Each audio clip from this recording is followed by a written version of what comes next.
The unexpected war. Jason stood at the edge of the jungle, breathing hard, sweat running down his face. His pulse raced. The sky above was burning red. Ships exploded in the distance like fireworks, but this wasn't a celebration. It was war. He had only signed up as a mechanic. He wasn't supposed to be on the front lines. His ship, the Morning Star, was on a peaceful supply mission. But halfway through their route, they had been attacked. A swarm of unknown alien fighters surrounded them in seconds. Jason didn't even get to his escape pod. He blacked out during the crash. When he woke up, the ship was torn apart, lying in pieces across a jungle he didn't recognize. Smoke rose in the air, and the air was thick with strange smells. Flowers, heat, something wild. Jason limped through the trees, calling out for help. But there was no one. No humans, no signal, no answers. Just him and the forest. For 3 days, he survived on emergency rations, hiding from strange animal noises. He kept his wrench close, like a weapon. Something about this place didn't feel right. It wasn't just the plants or the skies that felt alien. It was the silence. It was like the planet was watching him. On the 4th night, they came. He heard movement behind him. Not animals, not machines. Footsteps. Fast. Controlled. Then, a sharp whistle cut through the air. Jason turned, and a net hit him hard, pulling him to the ground. Before he could scream, he felt a jab in his neck. Everything turned black. When he opened his eyes, he was lying on the floor of a large tent. Warm lights flickered above him. He tried to move, but his hands were tied. Around him, he heard a language he couldn't understand. Soft voices, then sharp ones, arguing. He turned his head, and his heart stopped. They weren't human. Tall, strong, and fierce-looking women stood in a half-circle around him. Their skin was silver blue, their eyes glowing softly in the dim light. Their bodies were marked with tribal paint, and they wore armor made of bone and metal. Some had weapons that looked like spears. Others held devices that crackled with energy. One of them stepped closer. She looked younger than the others, but her presence was powerful. Her eyes locked onto Jason's, sharp and curious. She said something in her language. Jason didn't respond. He didn't understand. She frowned and repeated it louder. Jason stammered. I don't know what you're saying." The woman tilted her head. Then she made a gesture, 2 fingers to her mouth, then out. She was asking something. Jason hesitated, then nodded slowly. She took a step back and spoke to the others. They didn't look happy. One even raised her weapon. Jason flinched, but the leader waved her hand, and the others lowered their weapons. Suddenly, one of them stepped forward and held a strange crystal device over his head. It glowed, and Jason felt a warm pulse in his mind. He gasped. It was like something entered his brain, twisting, opening. The leader spoke again, and this time he understood. "You are not of this world," she said. Jason blinked. "No, I'm human. From Earth." The woman nodded slowly. "You are not a soldier. Why were you in the sky?" "I was on a mission. Supply run. My ship was shot down." She exchanged glances with the others. Then she said something that chilled him. "You are now a prisoner of the Thorn Sisters. You entered our sky. You survived our forest. That means something." Jason's breath caught in his throat. He didn't know who the Thorn Sisters were, but they didn't look like they believed in mercy. The woman walked closer and leaned in. Her voice was quiet, but firm. "You will live. For now. But if you are a spy, you will die. If you are weak, you will be left behind. If you want to survive, you must learn." Jason didn't know what to say. His heart pounded in fear, but also in something else. Wonder. Curiosity. Who were these women? Why did they live here? Why had they not killed him yet? The woman turned to leave, but paused at the tent's edge. "My name is Vela. You will work. You will earn your place. If not, she didn't finish the sentence. She didn't need to. As Jason watched her go, he realized something deep in his gut. This wasn't just survival anymore. This was the beginning of something much bigger. The first test. Jason woke up to the sound of drums. Deep, slow, and heavy, they shook the ground under him. At first, he thought he was dreaming. But then he opened his eyes and saw the same tall tent above him. Sunlight leaking in through small cracks. His arms were free now, but his legs were still tied. Someone had left food nearby. Dark fruits, a bowl of thick red liquid, and strange-looking bread. It smelled sweet but unfamiliar. He was starving. He hesitated only a second before eating everything, hoping it wasn't poison. If they wanted him dead, they would have already done it. That much he knew. A few moments later, Vela stepped into the tent. She looked different today, dressed in tighter armor, with 2 long blades crossed on her back. Her silver-blue skin shimmered in the light, and her eyes looked sharper than before. "You ate," she said simply. "Good." Jason nodded, wiping his mouth. "Why am I still here?" Vela ignored the question. "Get up. My legs are tied." She threw him a sharp look, then flicked her wrist. A blade flew through the air and cut the rope in one smooth move. Jason stared at it, wide-eyed.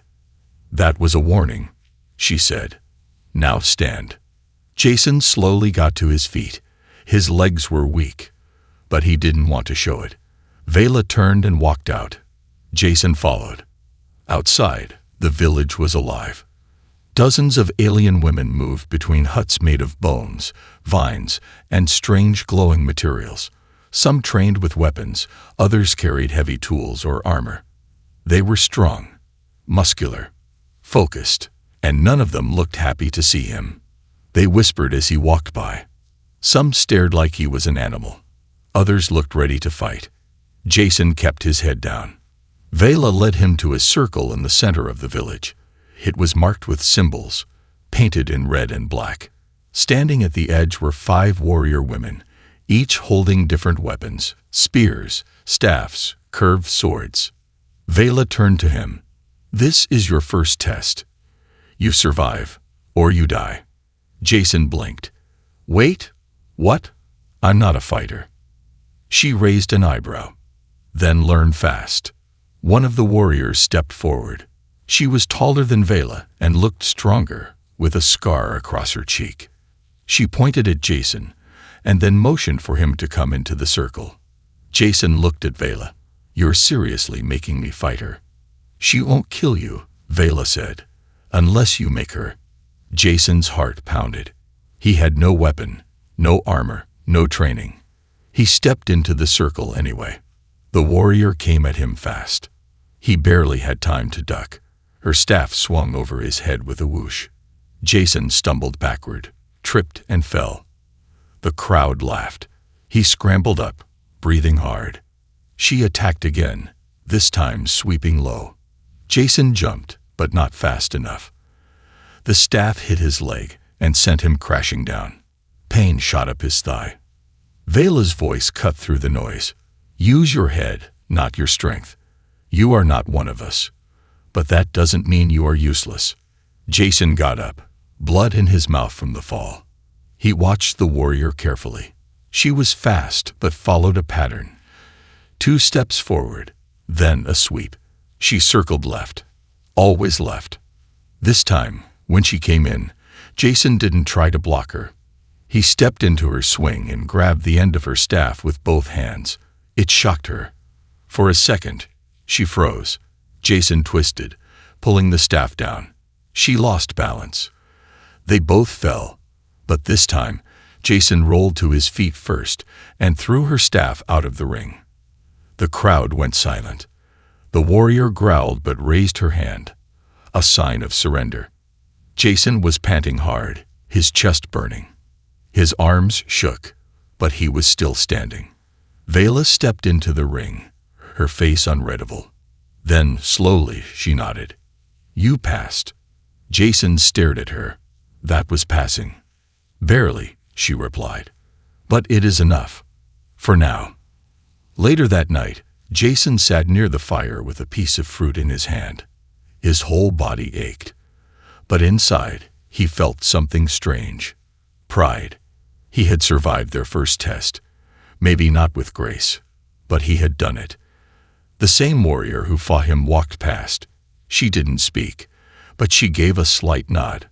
Not respect. Not yet. But maybe acceptance. Jason looked up at the sky. Stars blinked above the trees. He was still trapped, still far from home. But something inside him had changed. He wasn't just surviving anymore.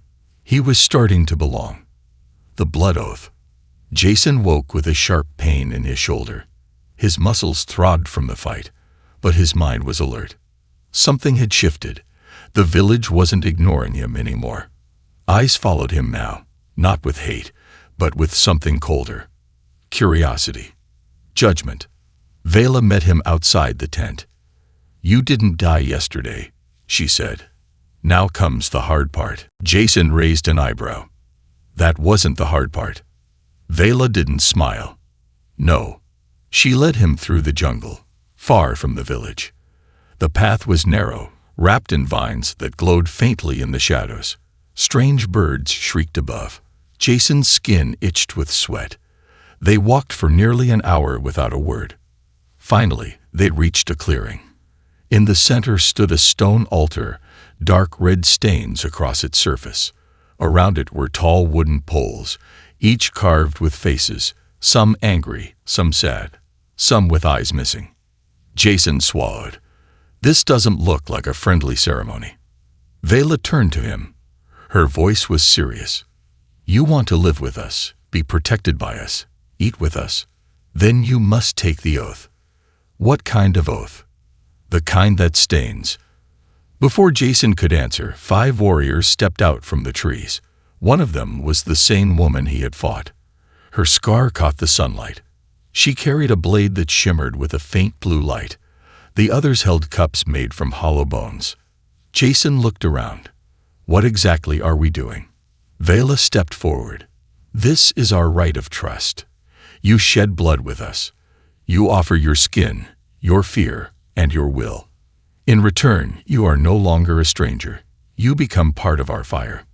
Jason hesitated. He didn't understand the full meaning, but he understood one thing. He had no way home, no ship, no signal, no humans. If he didn't belong somewhere, he'd die alone. He took a deep breath. "Okay, let's do it." Vela nodded once. The warriors formed a circle. One handed Jason a bone cup. It was filled with a thick black liquid. It smelled metallic. "Drink," Vela said. Jason took a small sip, and his mouth burned. It wasn't pain. It was heat. Alive, like swallowing fire that refused to go down. His knees shook, but he stayed standing. The warrior with the blade stepped forward. She held it up and spoke in their native tongue, then offered it to Jason. He took it, hands trembling. Vela pulled her sleeve back and held out her arm. "Cut," she said. Jason stared. "I don't want to hurt you. It's not about pain. It's about choice." He hesitated, then made a small cut across her forearm. A thin line of silver-blue blood appeared. She took the blade from him and did the same on his arm. Jason winced, feeling his own warm blood drip. They pressed their arms together. Blood mixed. The warriors chanted softly. Then Vela spoke in a deep voice. "By blood we bind. By blood we burn. You fall with us. You rise with us. You belong." Jason repeated the words. His voice cracked at the end, but something stirred in his chest, a strange calm. The warriors came forward one by one, pressing their hands to his shoulders, his back, his chest. It wasn't warm or soft. It was pressure. A warning. "You are one of us now. That means everything or nothing." When it was over, Vela handed him a small piece of red cloth. "Wear it always. This shows your oath. You are no longer prey." Jason tied it around his arm, right over the cut. On the walk back, he asked, "Has anyone failed the oath?" Vela didn't look at him. Yes. They ran. They died alone. Jason stayed silent after that. Back in the village, something had changed. The stares were different now. One child offered him a piece of fruit. A warrior nodded at him. Even the scared woman didn't glare this time. That night, Vela sat beside him by the fire. She handed him a carved stone with markings. "What's this?" he asked. "Your name," she said. "In our tongue." Jason stared at it. His name, written in a language that once scared him. He looked up at the firelight dancing on the warrior faces around him. For the first time, he didn't feel like a ghost in their world. He felt seen. But deep inside, a quiet fear still burned. If this was only the beginning, what was coming next? The trial of fire and stone. Jason stood at the edge of the canyon, wind whipping through his hair. The sky was dark, not from night, but from thick clouds of ash. In the distance, he could see smoke rising from somewhere deep within the earth. A mountain burned in the background, lava glowing faintly like angry eyes watching from afar. He didn't know what this place was called, but the air was dry and tasted like dust and danger. Vela stood beside him, quiet for once. "This place is sacred," she said. "Long ago, it killed many of us. It still does." Jason looked at her. "Then why are we here?" She pointed at the wide crack in the canyon floor. "Because if you survive this, you are no longer just part of our tribe. You are one of our warriors." Jason blinked. "I'm not a warrior." She glanced at him. "Neither was I. Once." Behind them, 6 other warrior women waited. Each one had gone through the trial before. They didn't look nervous. They looked like statues, solid, unmoving, unshaken. Jason swallowed hard. "What exactly do I have to do?" Vela pointed to a narrow path that led down into the canyon. It disappeared into smoke. "You must go down. You must find the stone of fire. It is a heart-shaped rock that glows. It only appears to those who don't turn back." Jason stared at the path. "What happens if I get lost?" "You won't. If the fire does not kill you, fear will." Not exactly comforting. Jason began his descent. The others didn't follow. This was his trial, and his alone. The heat hit him first, like walking into an oven. Sweat poured down his back. The air smelled like metal and burned wood. Each step down was harder. The rocks were sharp, and the ground was uneven. Once, he slipped and cut his hand. He kept going. Memories flashed through his mind. The crash, the jungle, the first fight, the oath. He wasn't the same man he was 2 weeks ago. He was stronger. But was it enough? Halfway down, the smoke got thick. He coughed, eyes burning. The world blurred. Rocks shifted under his feet. He dropped to one knee and tried to breathe. Something moved in the shadows. He wasn't alone. A low growl echoed from behind a boulder. Jason froze. Then it stepped out. It looked like a beast made of smoke and ash. Its eyes glowed red. Its body was tall, thin, and made of muscle and bone. It didn't walk. It glided. Jason's heart pounded. He had no weapons, only his hands, only his mind. The creature didn't attack at first. It circled him, slowly, testing, watching. Jason looked down. Nearby was a broken stick, sharp at one end. He grabbed it fast. The beast roared and charged. Jason ducked just in time, the creature missing by inches. He rolled, got to his feet, and jabbed the stick forward. It hit the beast's side, but passed right through it. Smoke, not solid. It laughed. Jason backed away. He realized something. It wasn't real. Or at least, not fully. It was a test. He remembered Vela's words. If fire doesn't kill you, fear will. Jason dropped the stick. He took a step toward the creature. It growled. He kept walking. His legs trembled, but he didn't stop. The smoke wrapped around him like claws. but didn't hurt him. He walked through it. The beast vanished. Behind it, a small stone glowed on the ground. Bright orange, shaped like a heart. It pulsed like it was alive. Jason bent down and picked it up. The heat didn't burn him. It felt warm, like something inside it recognized him. He turned and began the climb back. It felt longer going up. His arms shook, his vision blurred, but the stone gave him strength. Every time he wanted to stop, he looked at it. It reminded him who he was becoming. When he reached the top, he collapsed on his knees.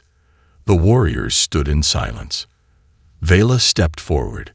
She looked at the stone, then at him. She said nothing, only took his hand and raised it high. The others let out a deep cry, one of pride, not pity. Jason breathed hard. The wind cooled his skin. His arms were shaking, his heart pounding. But something was different now. He wasn't just part of the tribe. He had earned a place in their story. The night, they came for blood. The fire burned low in the center of the village. Most of the tribe slept in their tents, tired after the long day of training and rituals. Jason sat alone by the flames, slowly turning a sharpened bone in his hands. He wasn't tired. Not tonight. Something felt wrong. The sky above was too quiet. The usual sounds of insects and jungle birds were gone. Even the wind had stopped. Jason stood up, heart beating faster. Then he saw it. A flicker in the trees. Not fire. Eyes. Dozens of them. He reached for the nearest drum and slammed his palm down. Boom. Boom. Boom. A warning signal. Within seconds, tents flew open. Warrior women poured out, half-armored but armed, ready. Vela was already running toward him. "What did you see?" she demanded. Jason pointed. There. Eyes in the trees, watching us. Before she could respond, a scream tore through the night. An explosion of red light flashed at the village's edge. A hut burst into flames. More screams followed. Spears flew from the shadows. Then they came, shadowed figures, fast and wild, dressed in bone masks and dark paint. The old enemy. The Ravagers. Jason had heard the name whispered during his time with the tribe. Rogue warriors. Exiled tribes. Beasts in human shape. They hunted the weak and feared no one. But tonight, they'd made a mistake. They came for the Thorn Sisters, and Jason was one of them now. The warriors met the attack head-on, shouting battle cries that echoed through the trees. Jason grabbed a fallen spear and ran after Vela. She didn't stop him. Not this time. The Ravagers fought like monsters, biting, clawing, screaming. But the Thorn Sisters were stronger, faster, and smarter. They'd moved like one body. Jason stayed behind Vela, watching her movements, copying her strikes. He wasn't perfect, but he fought. One Ravager charged at him. Jason raised his spear too late, but a blade flashed, and the attacker fell. The scared warrior, the one he had fought on his first day, nodded at him. Then she turned and vanished into battle. Jason's hands were shaking. His legs burned. But he didn't stop. He saw a young warrior fall, barely 16. Two Ravagers rushed her. Jason ran forward, heart pounding, and tackled one to the ground. He drove his spear into the second attacker's leg, forcing him back. The young warrior scrambled away. The first attacker rolled and grabbed Jason by the throat. Jason struggled, choking, vision fading, until a stone hit the Ravager's skull. He collapsed. Jason gasped for air. The young warrior stood above him, holding a bloody rock. She offered her hand. Jason took it. All around them, the village burned and bled.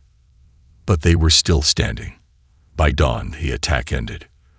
The Ravagers had retreated, leaving behind smoke, bodies, and pain.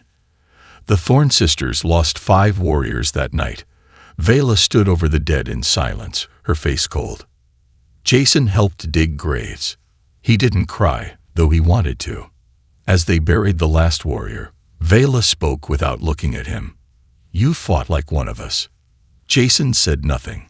He just nodded. That night, the tribe sat in a circle, wounded but proud. The fire returned, stronger than before. Vela stood and raised a small chain made of bone and silver. She walked to Jason and placed it around his neck. "You are not just a guest, not just a survivor," she said. "You are Thornblood now." The others hit their chests once, a warrior's sign of respect. Jason looked down at the chain. It felt heavier than it looked.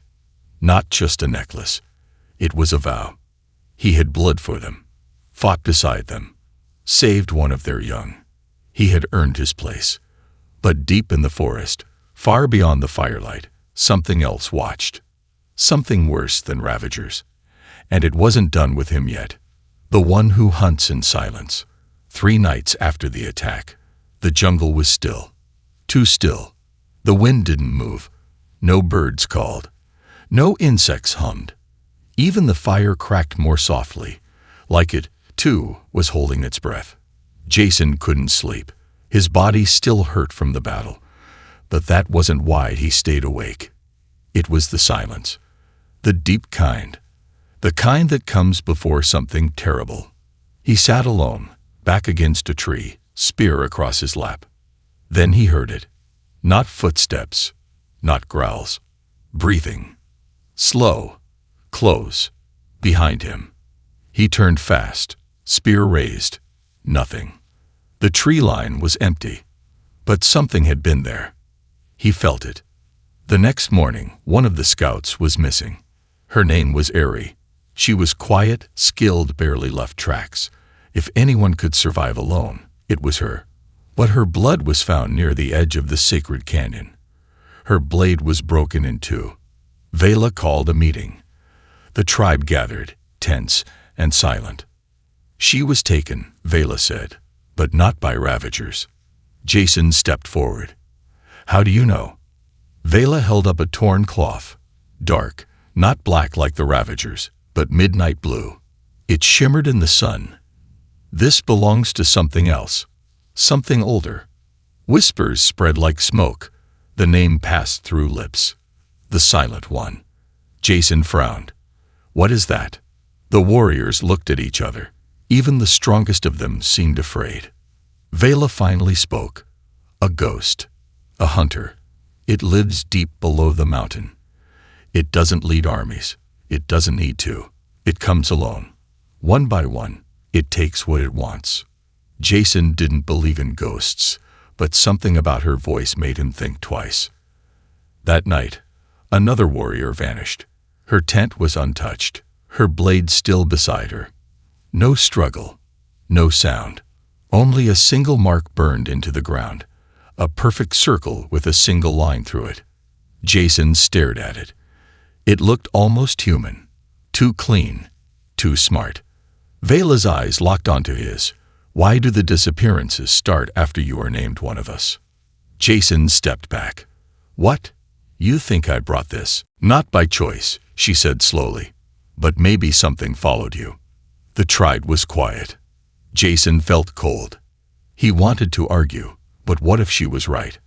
Back at his tent, he sat alone. The jungle felt tighter now, like the trees were closing in. He looked at the symbol again, carved into the dirt outside. He didn't know what it meant, but it was calling him. That night, he left the village. He followed the silence. The path took him deep into the canyon, farther than he had ever gone. The air changed. It felt heavy, like walking underwater. Every breath was harder, every step louder. Then he saw it. A cave, hidden behind vines, wide and dark like a mouth. Jason stepped inside. He didn't light a torch. Somehow, the cave lit itself. Dim blue lines glowing along the walls. Symbols. Ancient. Alien. Further in, he found bones. Dozens of them. Not all human. Not all Thorn sisters. Some were too big. Some had claws. And then, he saw it. Not fully. Just its shape. long limbs, thin, skin like smoke, no eyes, no mouth. But it saw him, and it moved without sound. Jason ran. The thing didn't chase. It didn't need to. It whispered. Inside his head, a voice, cold and distant. You don't belong. You never did. And they will know. Jason stumbled out of the cave, falling to his knees. His head rang with pain. When he returned to the village, no one welcomed him. They stared. Someone had drawn the symbol outside his tent. And Vela was waiting. You found it, she said. Jason nodded. It found me first. The final stand. The tribe no longer spoke to Jason. They didn't throw him out. They didn't hurt him. But the space around him grew colder every day. Where once there had been nods, now there were only glances. Whispers behind him. Hands resting closer to weapons. Even the children didn't meet his eyes. The symbol, the mark of the Silent One, was scratched onto his tent again that morning. Deeper this time. Angrier. Jason sat by the fire, staring into the flames. He didn't sleep anymore. Not really. Every time he closed his eyes, he saw it, that thing in the cave, moving without sound, whispering doubt into his mind. Vela finally came to him. Her eyes held no warmth. We need to end this, she said. Jason looked up. So what? Do you want me to leave? No, she said. I want you to kill it. Jason blinked. Me. You found it. You survived it. That means something. It marked me. The tribe is afraid of me. They were afraid of me once too. Jason stood. His voice shook, but not with fear. Then I'll finish it, even if I die doing it. That night, they gave him armor, black and red, light and strong, the same kind worn by their champions, a spear unlike the others, one tipped with a glowing shard from the sacred mountain. This will pierce anything, Vela said, even shadows. Jason took it. He didn't speak. He just walked back to the cave. The jungle didn't try to stop him this time. It was waiting. Inside the cave, nothing had changed. The bones were still there. The walls still glowed with quiet symbols. But the silence was deeper now, like the air itself was watching. Jason stepped forward, holding the spear tightly. Then the shadows moved. It didn't charge. It didn't roar. It simply stood, tall, still wrong. Jason raised the spear, but his hand froze. The voice returned, inside his mind. They will turn on you. You will always be the outsider. Why fight for them? Jason gritted his teeth, because they gave me something no one else did. What? The voice hissed. Jason's voice was low, but clear. A place to belong. The shadow lunged. Jason dodged, barely missing its claws. He rolled, came up, and drove the spear forward. The tip scraped its side. Smoke burst out. It shrieked, high and sharp. The cave shook. It struck again, faster, stronger. Jason was thrown back, hitting the wall hard. His chest burned. He coughed blood. But he stood again. He remembered every lesson, every fight, every scar. He wasn't just a man now. He was thorn blood. The creature charged. Jason leaped, not away, toward it. And he drove the spear straight into its chest. The shadow froze. The spear glowed white. Then the cave exploded with light. Jason covered his eyes. A scream, not of pain, but of something being torn away, filled the air. Then, silence. When he opened his eyes, the creature was gone. No smoke, no bones, just quiet. Jason collapsed. He didn't know how long he lay there. Hours, maybe more. When he woke, he was back at the village. Vela sat beside him. You were gone for 2 days, she said. I killed it, he whispered. We know, she said softly.